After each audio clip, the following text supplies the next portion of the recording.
When an entire planet prepares for an invasion and only one man arrives, something is terribly wrong. The storm clouds above Vare 9 glowed a dull crimson as electrical currents crawled across the fractured sky like veins of living fire. Far below, the capital fortress of the Carvox Dominion stood against the horizon, a mountain of black metal and pale blue light rising from a valley scarred by 18 years of war. Thousands of sensor towers scanned the atmosphere. Hundreds of defense platforms tracked every object in orbit. Millions waited for the same thing: Earth's final move. High Warlord Valara Thorn stood motionless on the command balcony, her silver-white hair stirring in the cold wind. The amber glow of tactical displays reflected across her blue skin as fleet officers rushed between stations behind her. No one spoke above a whisper. The war had consumed entire generations. Colonies had been abandoned. Trade routes had collapsed. Entire worlds had learned to measure time by casualty reports and ceasefire failures.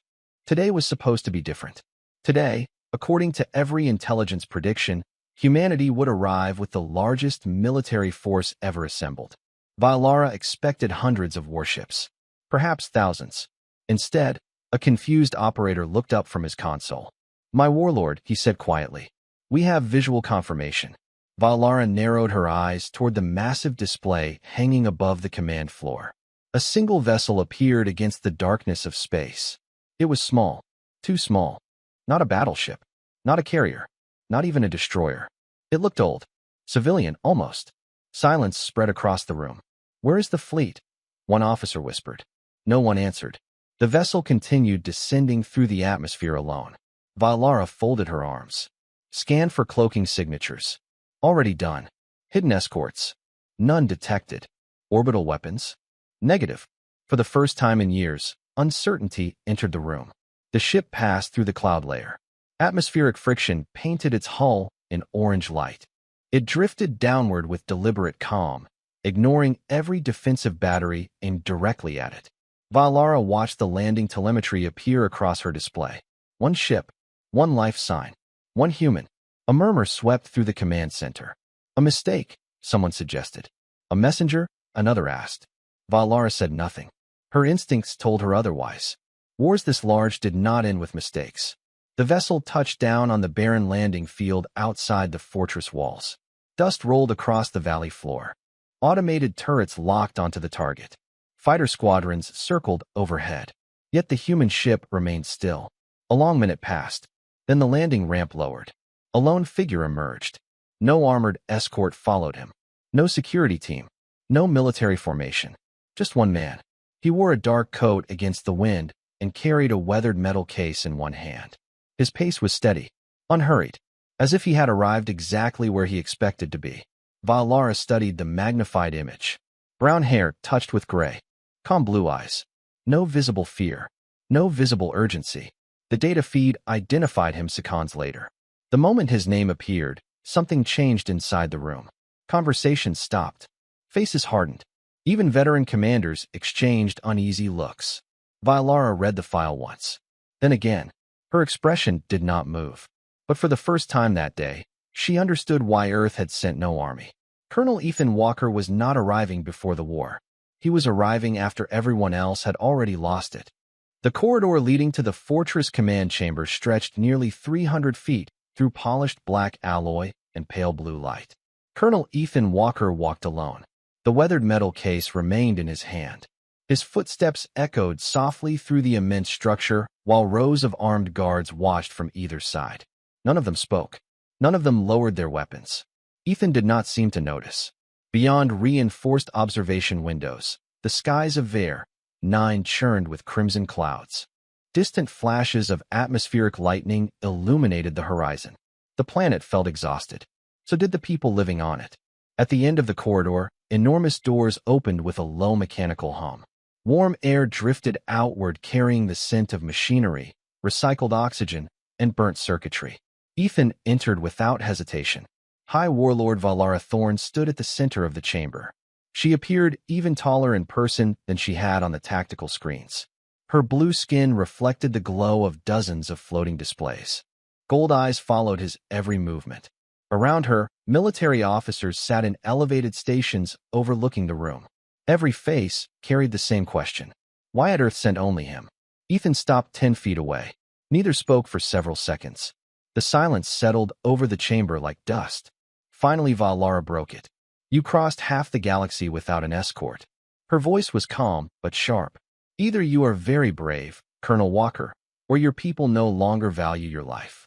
Ethan glanced around the room before meeting her gaze. Those are not the only possibilities. A faint ripple of discomfort passed through several officers. Valara folded her arms. Then explained the third possibility.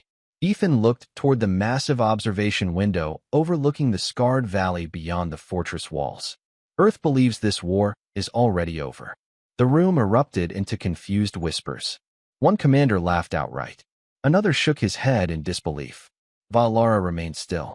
An unusual conclusion, she said, considering both sides continue to mobilize fleets. Ethan nodded slowly. That is because nobody has informed the soldiers yet. The laughter vanished. Valara studied him more carefully now. Intelligence files never prepared someone for presence. The reports described Ethan Walker as a strategist, diplomat, survivor, and veteran of conflicts few people discussed publicly. Yet none of those descriptions explained the strange calm surrounding him.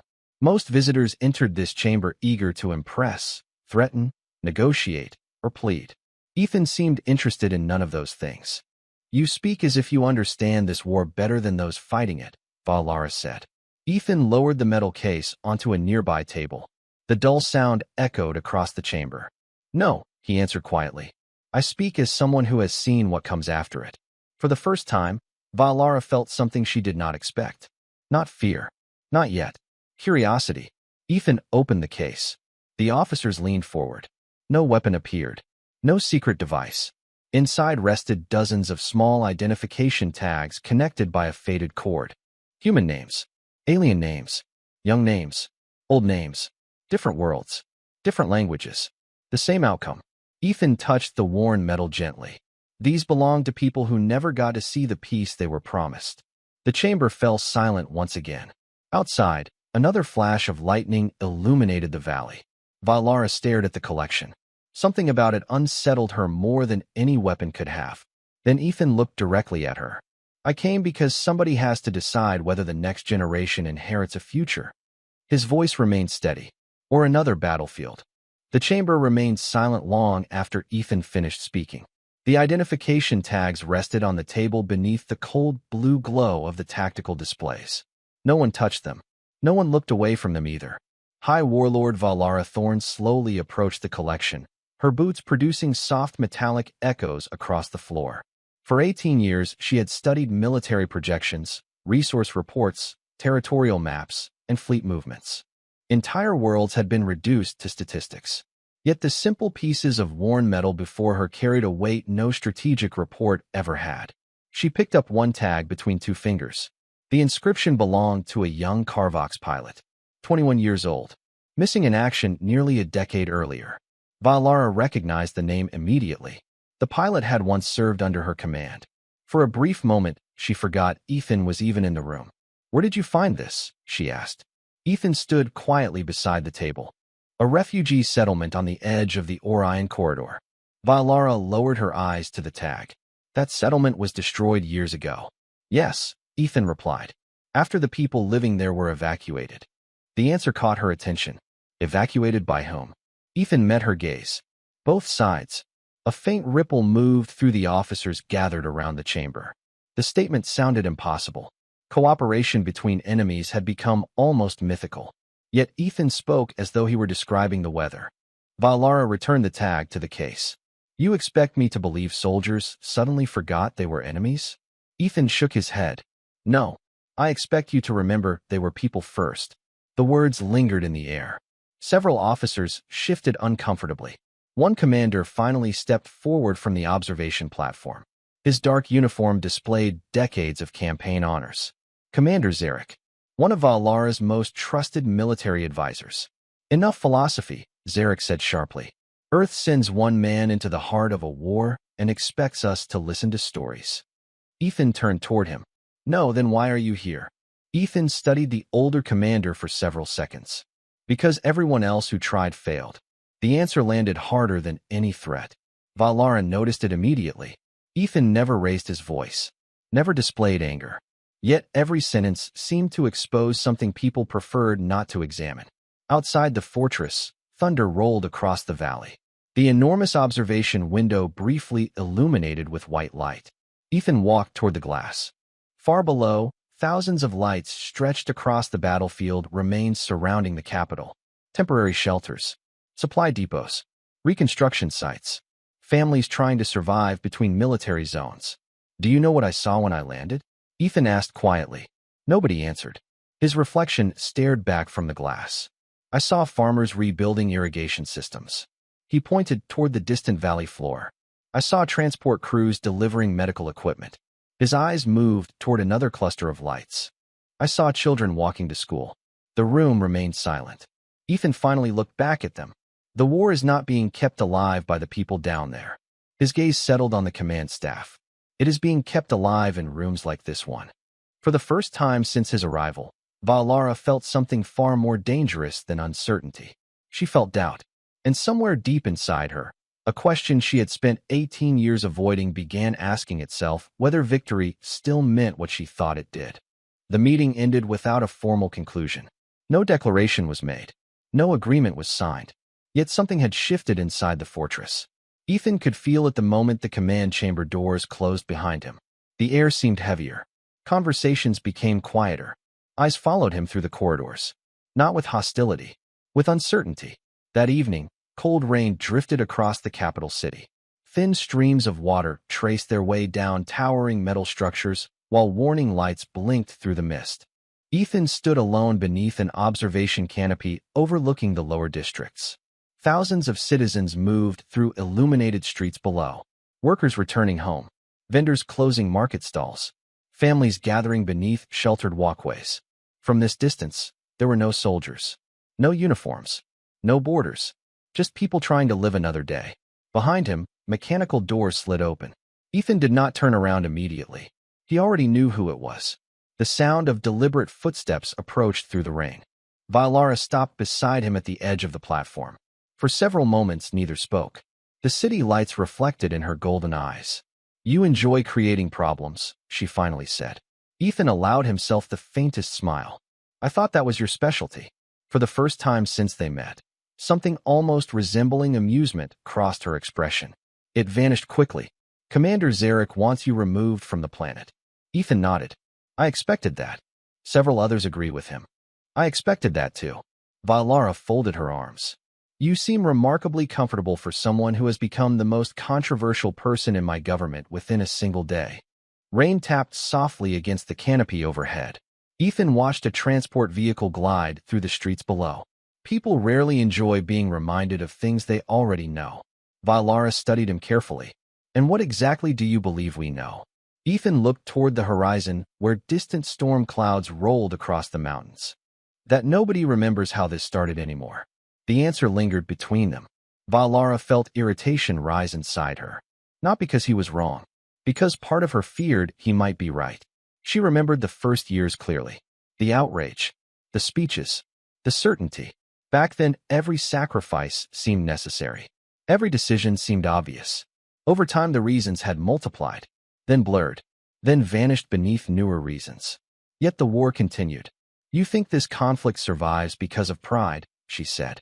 Ethan shook his head. "No," he glanced toward her. "Pride starts wars." His expression hardened slightly. "Fear keeps them alive." Thunder rumbled somewhere beyond the city. Valara looked away. For the first time in many years, she considered a possibility she had never allowed herself to examine. What if peace had become more frightening than war? War was familiar, predictable. It had rules, expectations.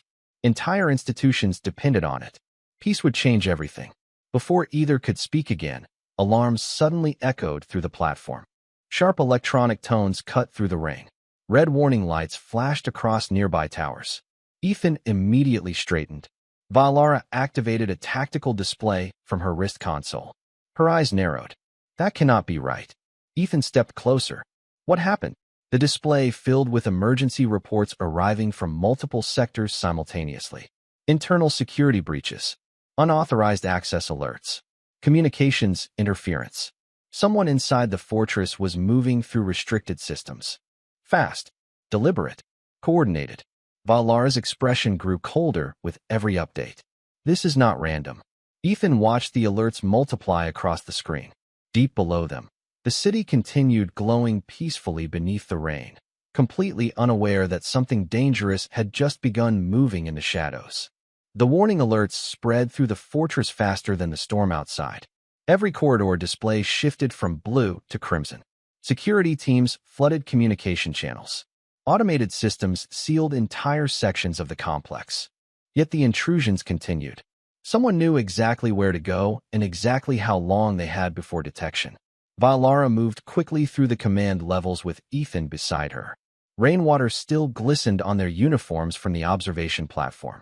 Tactical updates streamed across transparent displays projected from her wrist console. One report after another appeared. Unauthorized access, data extraction, communications disruption. Then a new alert flashed across the screen. Priority Omega. Valara stopped immediately. The color drained from several officers walking nearby. Ethan noticed the reaction. "What is Omega clearance?" he asked. Valara did not answer right away. Her eyes remained fixed on the warning.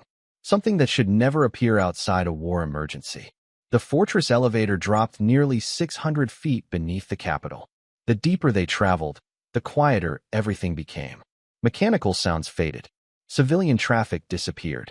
Thick reinforced walls surrounded the descending platform. Ethan watched the floor indicators count downward. Sublevel 20, 25, 30. When the doors finally opened, cold air rushed into the elevator. The underground command vault stretched ahead like the interior of a buried mountain. Rows of servers glowed beneath white lights. Hundreds of technicians worked in tense silence. The moment Valara entered, every eye turned toward her. A nervous officer hurried forward. "My Warlord, the breach originated from inside the Defense Council network." Valara's expression hardened. "Impossible. We verified it 3 times." The officer swallowed. Authorized credentials were used. Ethan exchanged a glance with her. Someone inside the government had initiated the operation. Someone with access. Someone powerful. Another technician suddenly stood from his station. New activity detected. The room froze. Data flooded across the central display. Dozens of encrypted transmissions were leaving the planet simultaneously. Hidden communication relays.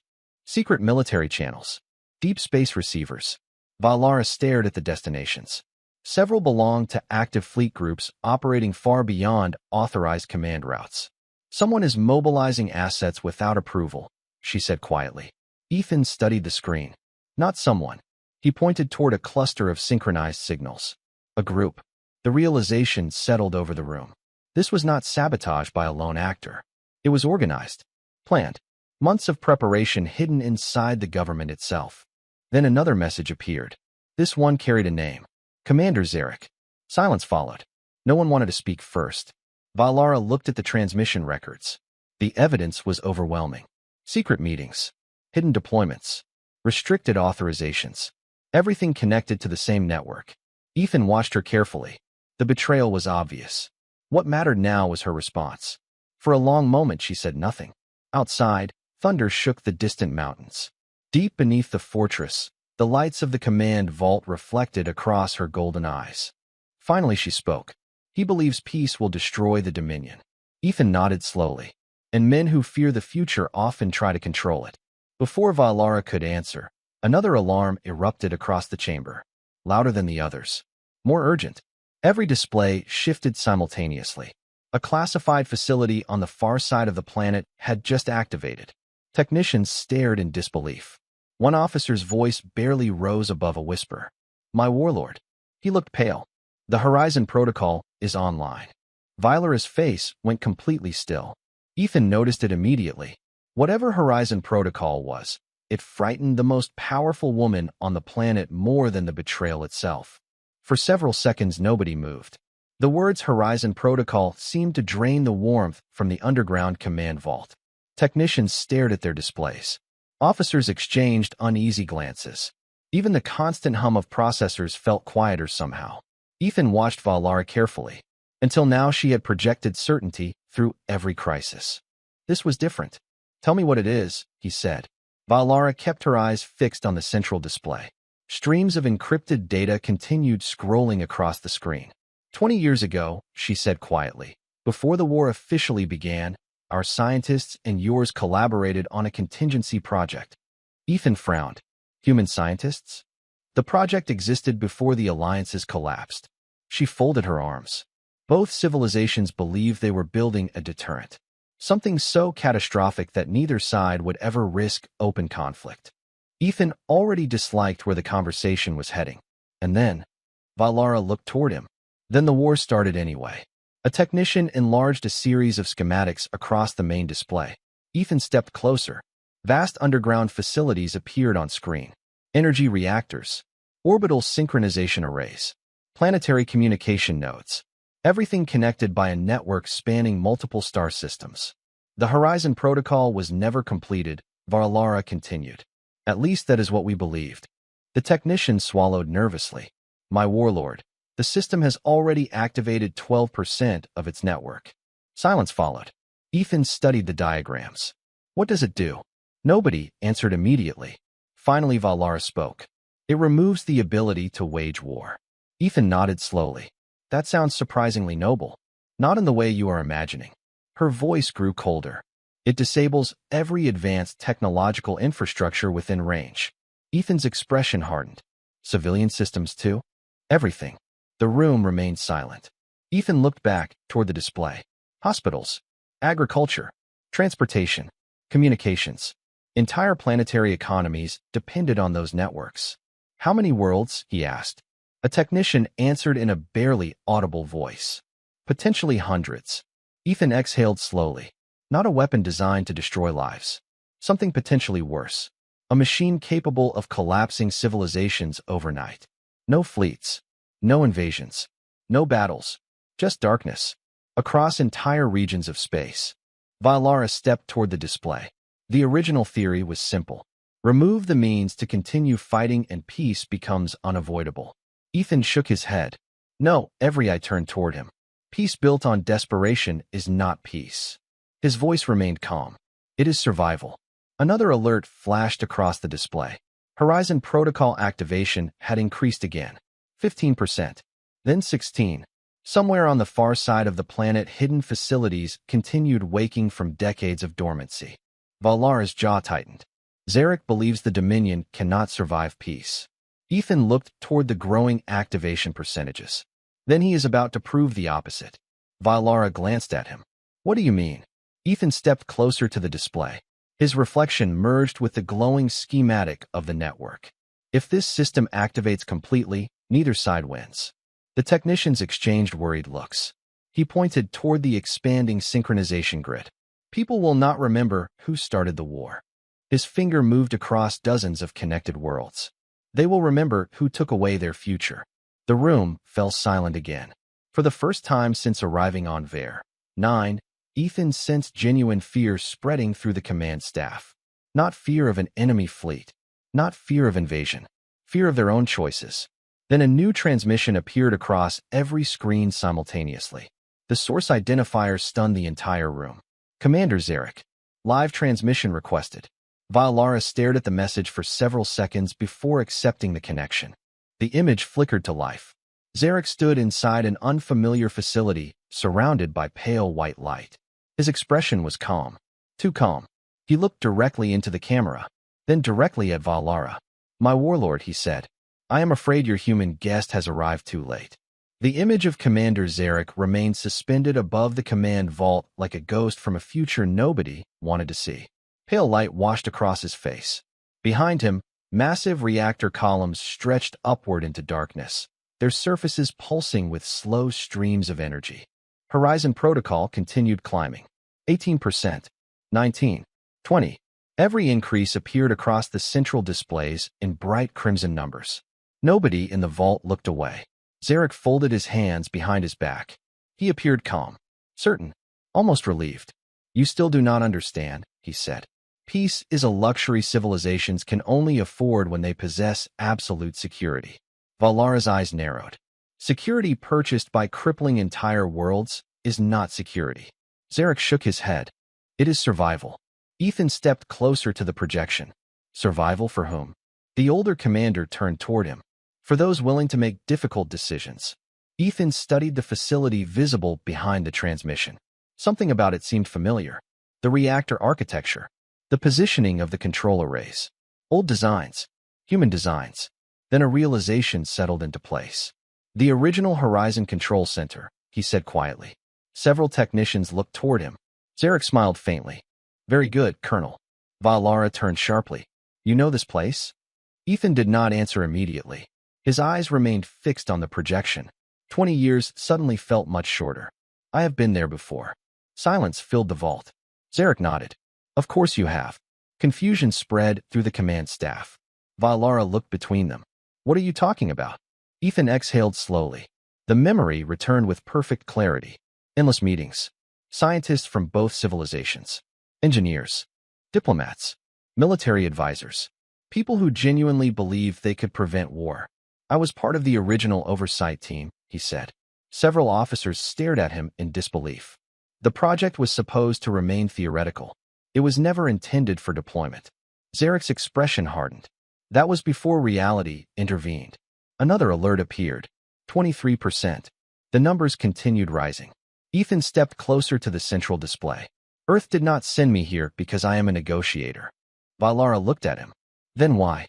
For the first time since arriving on Ver 9, Ethan seemed tired. Not physically, emotionally, like someone carrying the weight of an old mistake. Because the system recognizes one final authorization. The room became completely silent. Even the technicians stopped typing. Ethan met Valara's gaze. Mine. Shock spread through the vault. Zarek's smile vanished immediately. The activation percentage froze for a fraction of a second before continuing upward. 24%. 25. Valara stared at Ethan. You can stop it? Possibly. Possibly. Ethan looked toward the projection of the hidden facility. The command core requires a direct authorization sequence. In person, realization crossed Valara's face. The facility was on the opposite side of the planet. Thousands of miles away.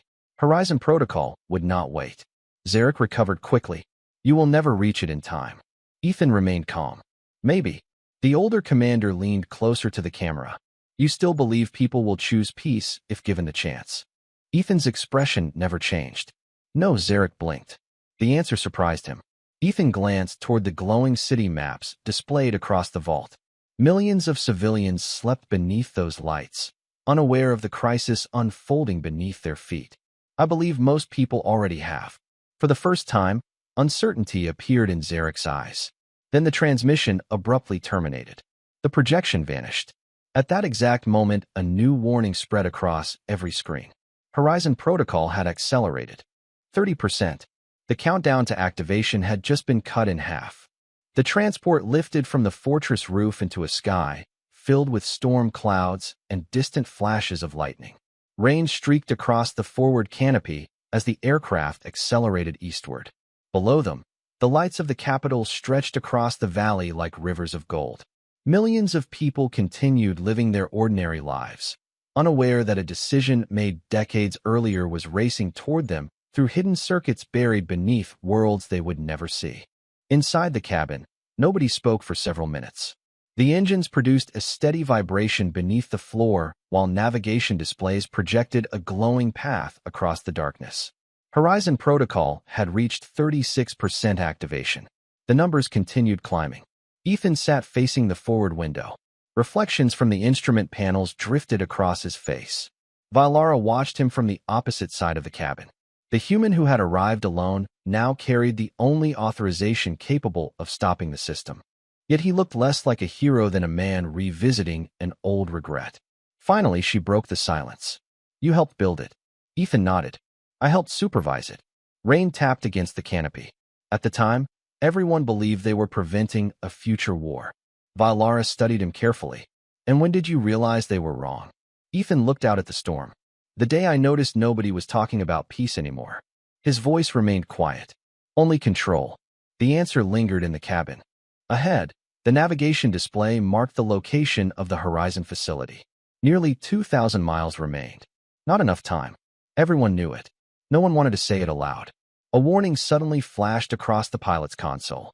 New transmissions were spreading through military channels across the Dominion. Valara activated a display and stared at the incoming reports. Fleet commanders, regional governors, civilian representatives. The messages were spreading faster than expected. Ethan glanced toward the screen. What is it?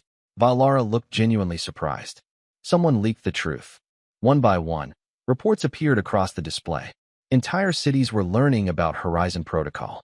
Civilian councils were demanding answers. Reconstruction teams were refusing emergency mobilization orders. Transport unions were broadcasting public statements calling for immediate deactivation. Ethan watched the reports scroll past. Farmers, engineers, teachers, medical workers, ordinary people. None of them carried political authority. Yet together they were becoming impossible to ignore. Valara slowly lowered the display. You were right. Ethan looked at her. About what?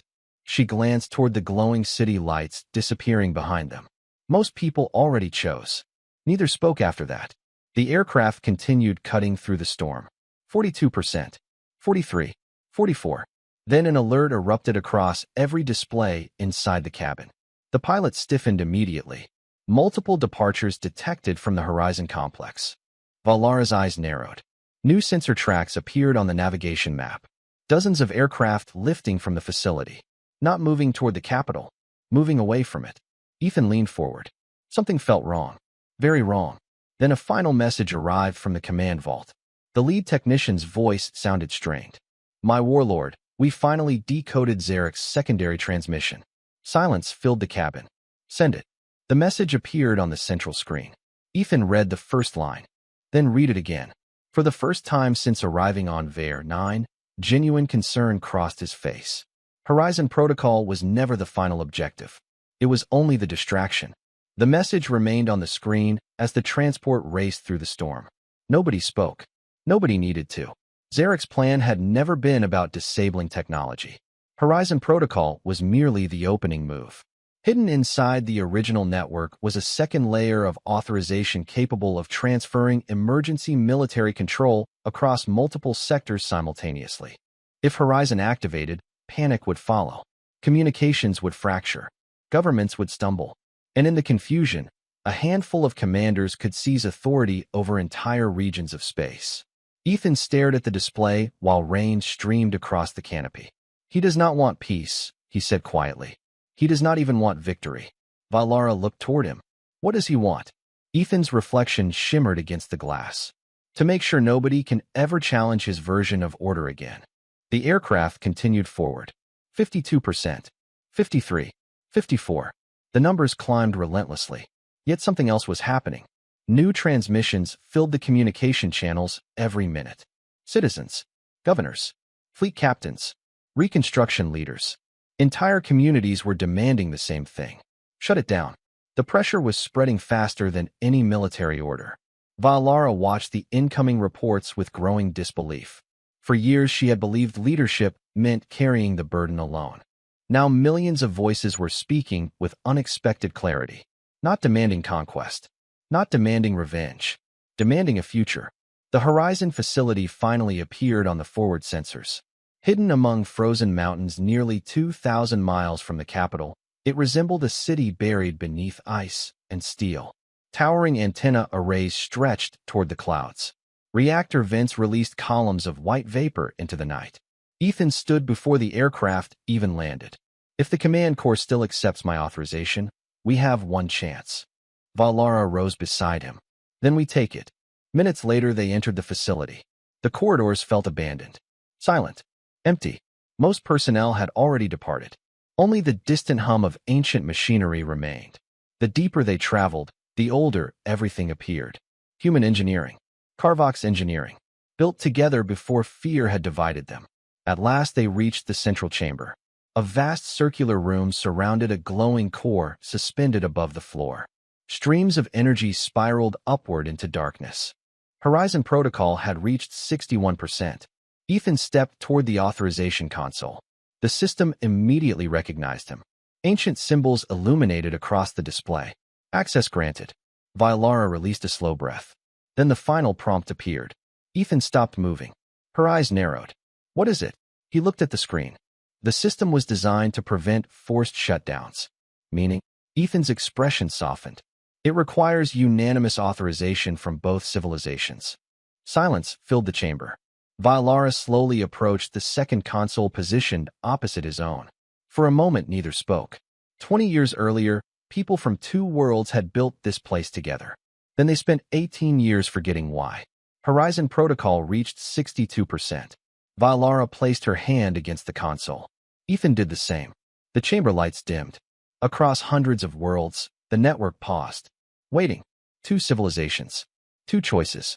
One future. Authorization accepted. The energy streams surrounding the core gradually faded. The activation percentage stopped climbing. Then it began falling. 61. 60. 59.